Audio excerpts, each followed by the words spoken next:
artificial intelligence will completely transform our world. But what is AI? Why will it affect you? And how can you and your business survive and thrive through the AI revolution? Welcome to AI and You. Here is your host, author, speaker, and futurist, Peter Scott. Hello and welcome to episode 164. So I've been talking with Alan D. Thompson, an AI consultant in Perth, Australia, and one-man consultancy and clearinghouse for a great amount of very detailed and useful information about the state of today's AI. He's a world expert in the topic, specializing in the augmentation of human intelligence and advancing the evolution of integrated AI. His applied AI research and visualizations that I was referring to are featured across major international media. He's the former chairman for the Gifted Families Committee of Mensa International, the organization for people who test in the top 2% on intelligence tests.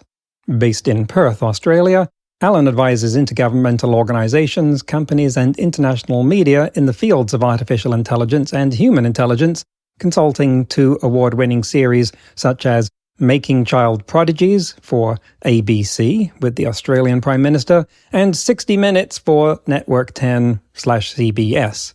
He writes The Memo, a monthly newsletter with bleeding-edge AI news that I'm personally finding to be highly useful.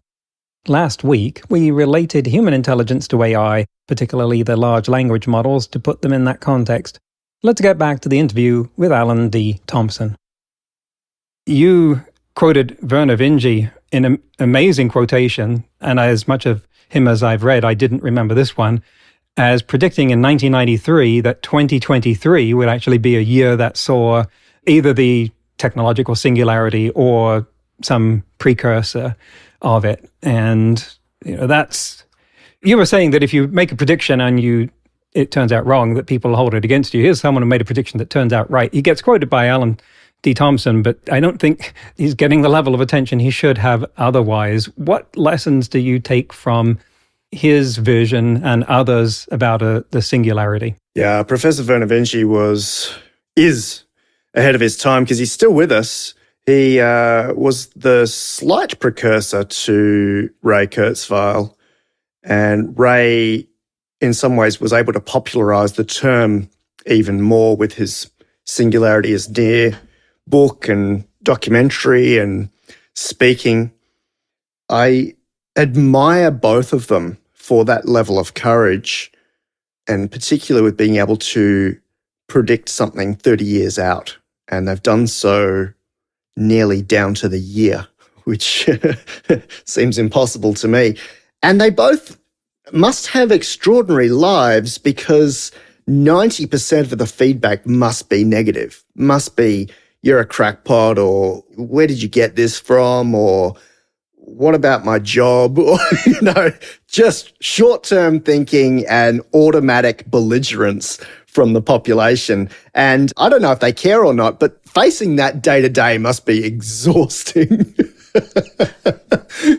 I don't have much more to say to that. I'm really looking forward to Ray's book, The Singularity is Nearer. Maybe he'll rename it The Singularity is Here. It keeps getting pushed out year after year. I think now it's due in 2025.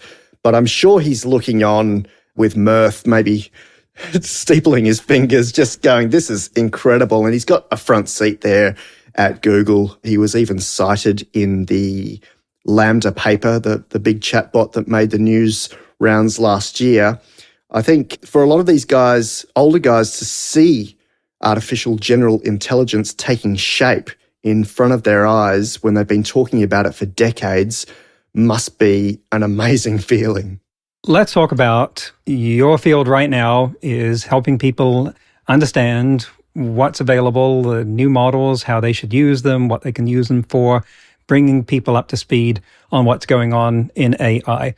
It is impossible for me to keep up with what is going on in AI. I'm orders of magnitude below all of the things that are going on. I don't think I even have the bandwidth to keep up with the output of Alan D. Thompson. And I'm going to need help. And so is everyone else going to need help understanding the volume of content and information that's going to be thrown at them, now 100-fold greater thanks to ChatGPT being used to write most of it. Now, AI has a theoretically unbounded intelligence level. We can just keep throwing more compute at it. Human is limited. We've maxed out. Head's not getting any bigger. So what do we need to do the impedance matching between the information that's out there and what our brains are capable of processing? I love that question. I will make the point that from a static IQ perspective, GPT-4 has scored an IQ of 152 on verbal linguistic, and that was assessed by a professor in America. So in the 99.9th percentile of human IQ, but it's not one thing. ChatGPT is capable of serving 100 million people and answering 100 million questions at once. And those are the stats we've got at the moment, that there are 100 million users of ChatGPT, keeping in mind that ChatGPT is not a particularly great model. The CEO of OpenAI said it's a terrible platform, I think were his exact words. It's one of thousands, hundreds of thousands of models. It's certainly in the top 100, but there are 100 pretty decent competitors. And so if you take those stats and say one model can have 100 million conversations at an IQ in the 99.9th percentile, and there are another 100 good options, to your point, it is a real glimpse at superintelligence, and it's just going to get better and better or worse and worse, depending on your perspective. I like the phrase impedance match because I don't think there's going to be an easy way to do that without some physical augmentation. I'm not talking about the Apple Vision Pro. I'm talking about some of the excellent brain-computer interfaces that we've already seen, the BCIs that will plug in non-surgically, non-invasively. Maybe you just wear a hat and you do get access to that level of processing. How much of that actually hits us biologically or gets stored in our biological memory, I'm not sure, but I do know that these BCIs are in huge use already. Here in Australia, we've got people fitted up with them that can type out Twitter notes or WhatsApp messages or send emails through their brain alone. And I think having a large language model like a GPT-4 hooked up to our brain is, like everything, a few months away rather than a few years away. It's really, really close. Wow. In fact, it may be in testing already in a lab in Silicon Valley. There's something depressing about inventing the technology to merge a human mind and a computer and then using it to tweet. Gotta prove it somehow. But let's bring back to, like, today, pre-brain-computer interface for the majority of people, and you've got people running businesses trying to make choices about how to understand what's going on with AI, fearing, in many cases rightly, that this means a tectonic shift in their industry and that they may get eradicated by the competition. They can't absorb everything that's exploding right now. You're there to help. What do you tell them? I tell them to get hands-on with it. You can look at the theory and it will drag you down because some of these papers are 100 pages long and they spend 10 or 20 pages talking about gender bias and other things that may or may not be relevant to you. But if you load up chat.openai.com or heypi.com or Palm, you can get access to Google Palm now for free for a few more months. You can get hands-on with this and actually see how it works. I was at a 40th birthday party. It's that time of year, Peter. And one of my friends from high school was saying he had to write an entire ISO 9001 framework and QMS for his work. And he'd allocated the rest of the year to do it. And I know that it does take that long, plus certification even longer.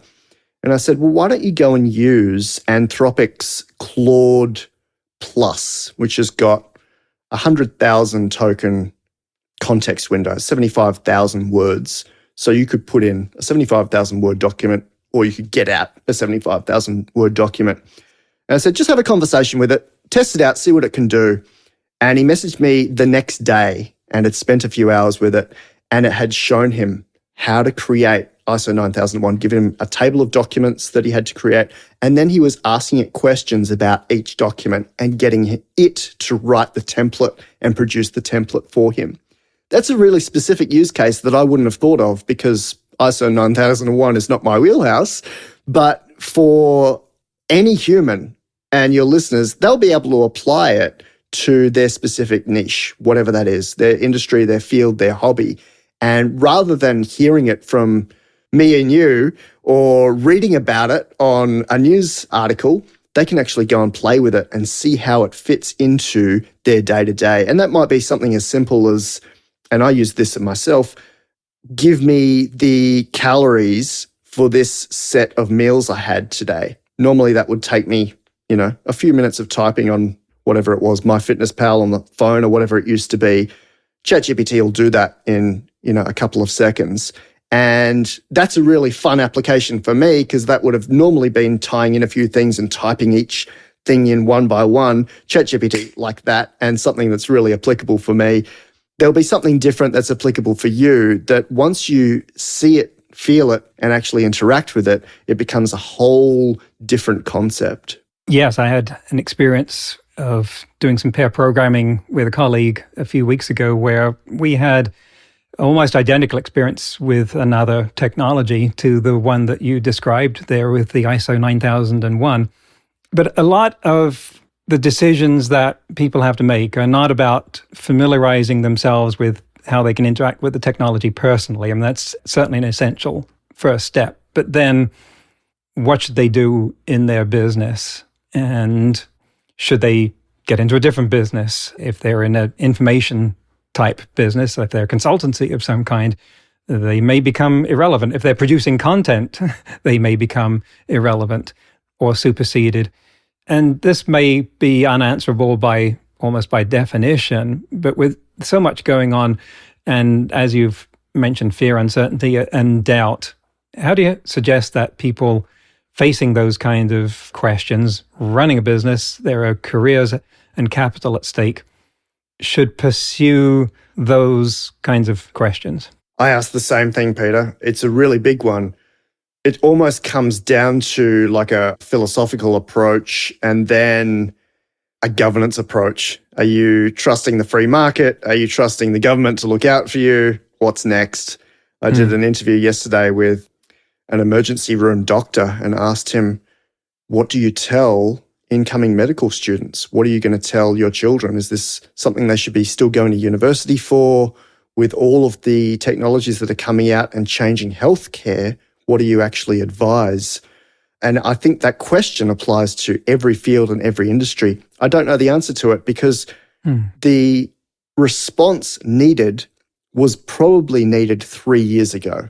We needed to be looking at something like universal basic income with real visibility, not I go to Fox News and I find out that robots are coming to kill us, but real visibility on what these models are as they're released, the practical applications of them, and then knowing what's coming next. And I don't see, with their history, I don't see any institution or body being able to have the rapid response that we're needing. And when I say rapid response, I mean regulation in place, UBI in place immediately. Not we have to sit on a committee for 12 months, but right now. And anything other than that is going to cause some really big shifts. We're already seeing people being taken out of their jobs, particularly marketing or content creation jobs, as you mentioned.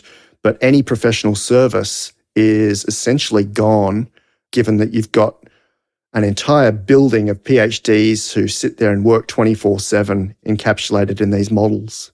Let's talk about hype. There is a model from Gartner, the consultancy, called the hype curve, which they assert that technologies follow as they catch on, their adoption and interest accelerates until it goes sky high and reaches what they call the peak of inflated expectations, at which point reality sets in, everything comes crashing down and it overshoots into what they call the trough of despondency or something like that until it levels out. Now, that trough is what we call in AI an AI winter, which has happened several times. And I have, for 5 years, been thinking that we were on the verge of another one, and we managed to keep pushing that out by the application of even better technology.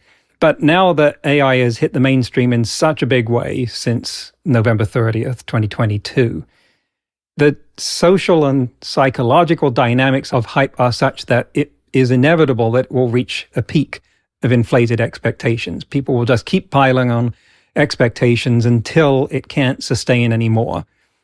Do you see that happening? Do you think that there's going to come a point where the hype will exceed the reality and some sort of reaction will set in? I like the look at the Gartner hype chart. I think that's a really interesting parallel to what's going on here.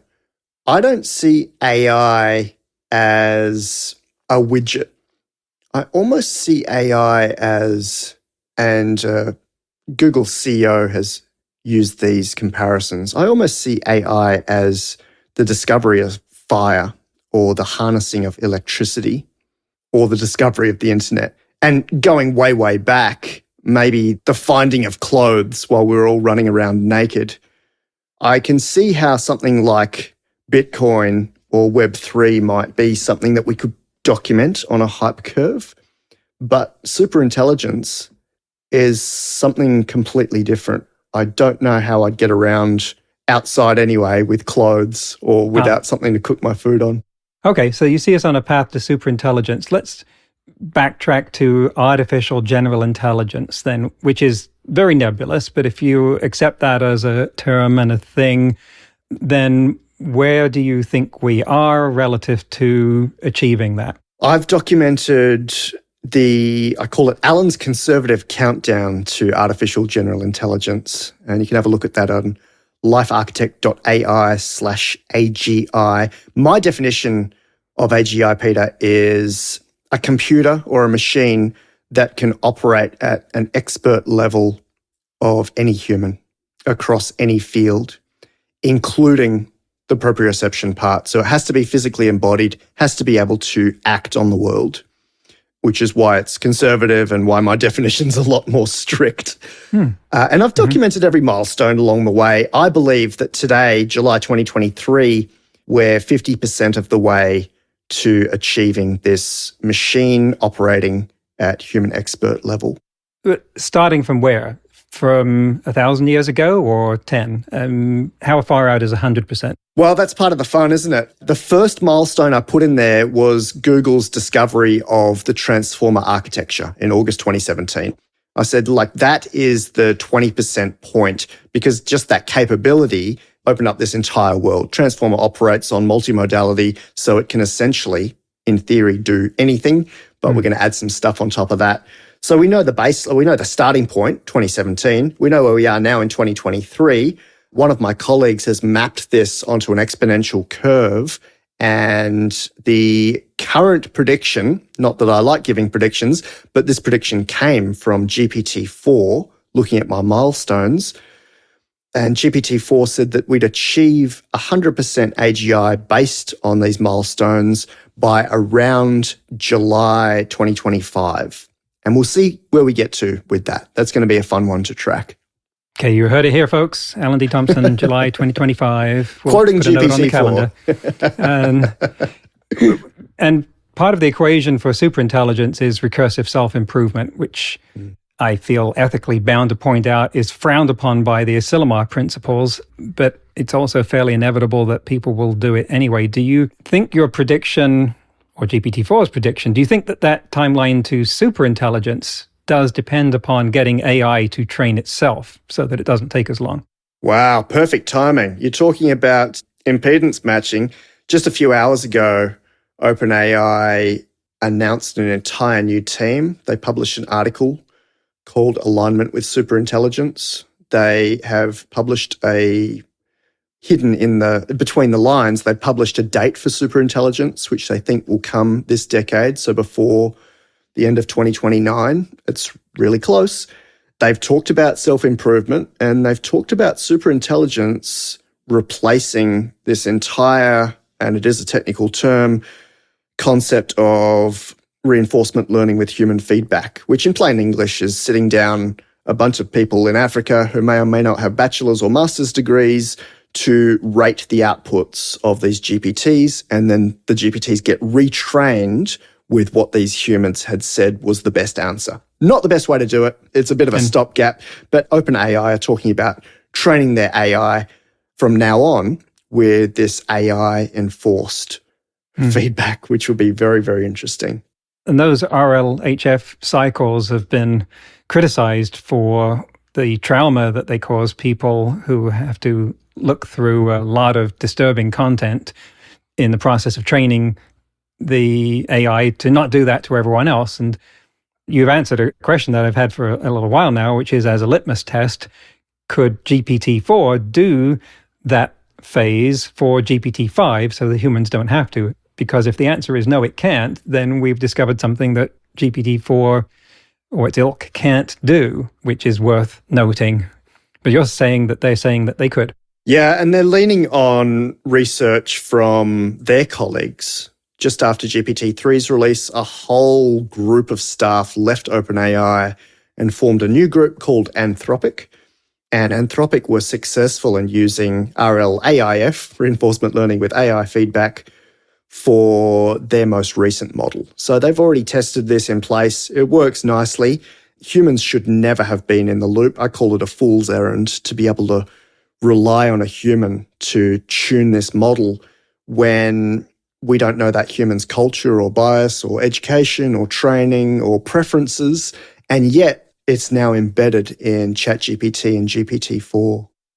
This is amazing discussion. I love this. Our time is limited, which is one of the frustrations to me. I am quite serious in saying that I need some kind of brain augmentation here because I want to be able to have my AI clone go on talking with your AI clone while both of us go off and do something else. But then there would be the problem of how do I get that knowledge back into my limited brain? So there's still a question here for me of how humans are going to navigate a world where so much has to happen at levels that are demonstrably beyond their comprehension. And here we have two members of Mensa talking about that, which I think brings us back full circle to that question of human intelligence, which we're not going to try and unwrap in the last few minutes of this. I'd like instead to ask what you'd like to be doing and what you'd like to be true in the AI world a year from now. A lot of my job, if you like, or my focus was resolved in November 2022.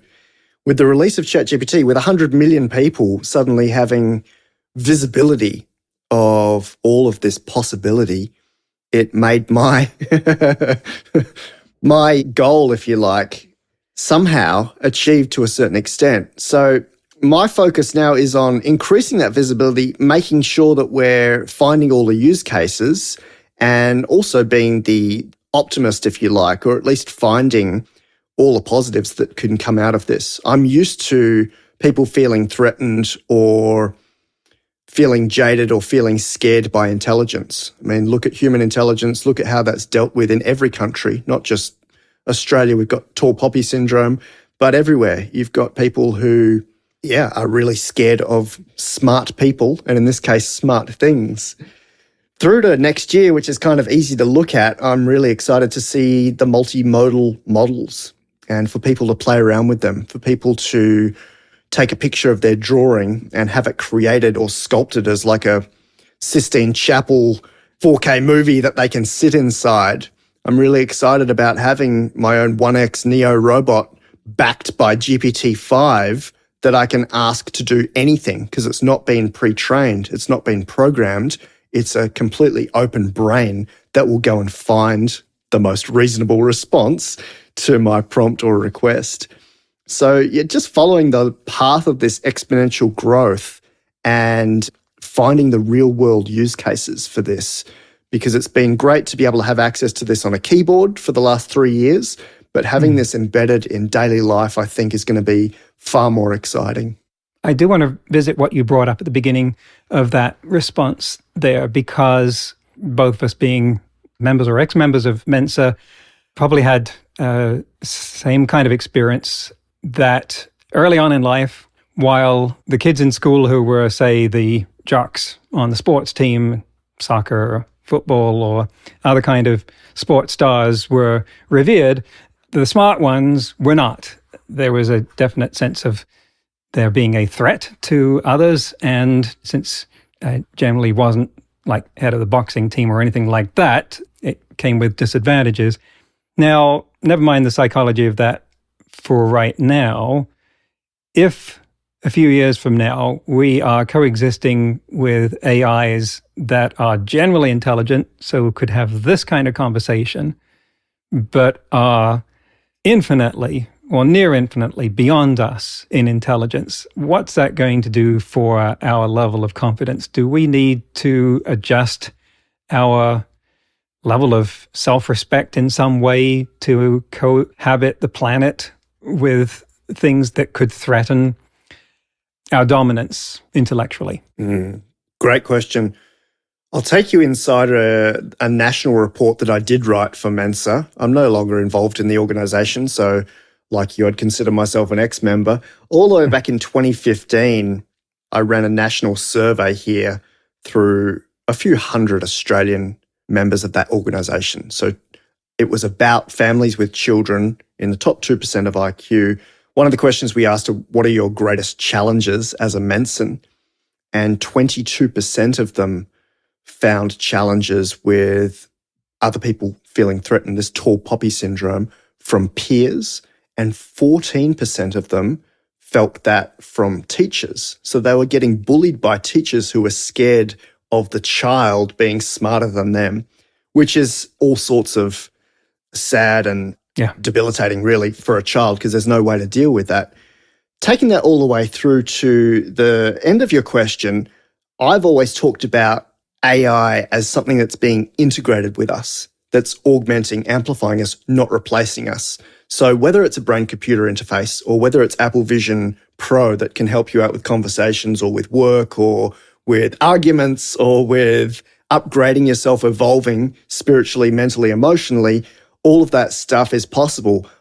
I, in some ways, agree with OpenAI that right now AI is not a creature. It's a tool. And if we've got it integrated within ourselves, it's almost like we're becoming superhuman, right? We're augmenting ourselves, much like our iPhones would be doing right now.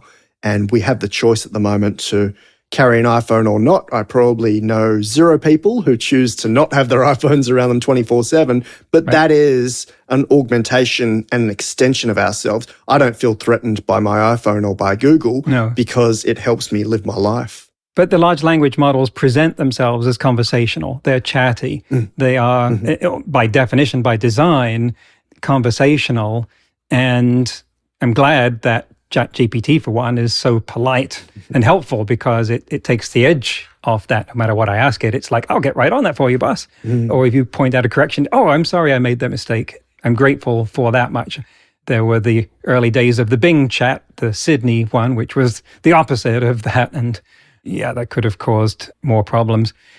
And yet, as you've pointed out, and as I point out to people, when you're starting to get to use these things, the quickest way to get familiar with its capabilities is not to think of it as a tool, but treat it as though there's a very smart person there. And then you will have the right sort of optimal interaction with it instead of thinking of it like Google. So maybe that line has already been crossed. Maybe. I'm not sure if the chat interface was the best way to present this for the future. Certainly for now, allowing people to be hands-on with it. I mean, it gave me 67 episodes of Lita AI with about 3.5 million views and part of the Internet Archive. It's something visceral. It's something you can feel and interact with. But when you build that into a monocle or a retina device or a brain and make it a personal extension, like a Super Alan or a Super Peter, with all of your context. So it's read all of your messages, all your emails, it's got essentially all of your life bits, then you're able to consider it as an augmentation or an amplification of yourself. The chat version, the chat interface was one of hundreds of ways to present it. It doesn't exist in something like Copilot where it's writing code for you. You don't have to go and have a conversation with it. The text-to-image generators are not conversational. There are many other ways to be able to do this, and I think we will see more and more of them, from embodied AI to designing meals for us without conversation, to Palantir have a defense implementation of this where it looks at ground and troop movements using the large language models. There are infinite, there really are infinite use cases for this, and it's up to the imagination of humans at the moment to find out what's the best way of doing that. That's it. Amazing. Imagination of humans augmented by large language models. I return to the comment, not enough time to do justice to this. It's been a real privilege having you on the show. Alan, can you tell us where people can find out more about what you do, avail themselves of your services, and follow your output? Absolutely. All of my content is at lifearchitect.ai. All of that is essentially open sourced or publicly available. You can use the visualizations anywhere you like. And then we have full membership content at the Memo, which is used by NASA and Disney and the major Western governments of the world and the big Eastern governments of the world. That's lifearchitect.ai/memo. Oh, right. Thank you very much, Alan D. Thompson, for coming on AI and You. Of course, that was a blast. Thanks, Peter. That's the end of the interview. There's a link to lifearchitect.ai in the show notes and transcript. The Asilomar principles that I referred to are 23 guidelines for the research and development of AI that were developed in 2017 by a group of brilliant AI luminaries, lots of names you would recognize, who gathered in Asilomar, California, as guests of the Future of Life Institute. The principles were broad and very forward-looking. They were really specifying guidelines for ethical and safe development, acknowledging the value alignment problem, for instance, and calling out the danger of recursive self-development and the need to avoid an AI arms race, and several other suggestions that have been significantly ignored ever since, which I have long thought to be a great pity, because they were well written and could have served as the basis for more detailed work, like, say, the European Union's AI Act. I think it's a shame that their work doesn't get more attention. In today's news, ripped from the headlines about AI, researchers from Google and the Technical University of Berlin developed a language model for robots. Called Palm-E, it is a multimodal, embodied visual language model with 562 billion parameters that integrates vision and language for robotic control. They showed a video of a mobile robot arm, kind of an articulated tube on a mobile cart, navigating a kitchen in response to the command to get some rice chips from a drawer. The researcher then took the chips away from the robot in the middle of its path, and it located where they'd moved to and retrieved them. The thing that I find most interesting about this is that Palm-E takes continuous observations, like images or sensor data, and encodes them into a sequence of vectors that are the same size as language tokens, and this allows the model to, quote, understand the sensory information in the same way it processes language. If we can apply the revolution we've experienced in language models to embedded systems, then maybe that will translate into huge advances in robotics. Indeed, the researchers observed several interesting effects that apparently come from using a large language model as the core of Palm-E. For one, it exhibits what they call positive transfer, which means it can transfer the knowledge and skills it has learned from one task to another, resulting in significantly higher performance compared to single-task robot models. Next week, my guest will be Boaz Mirachi, CTO and co-founder of Tactile Mobility, an autonomous vehicle platform that goes beyond vision to sense how the road feels. That's next week on AI and You.